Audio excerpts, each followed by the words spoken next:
Благословени и прославени сте вие, свети Бонифаци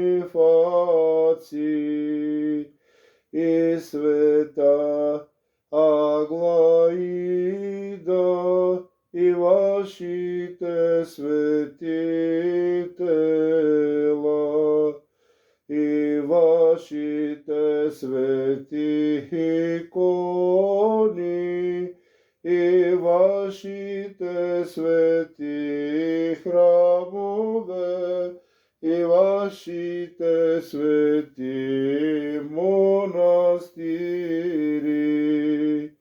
и вашата света памет всякога сега и завинаги и во веки веков. Амин.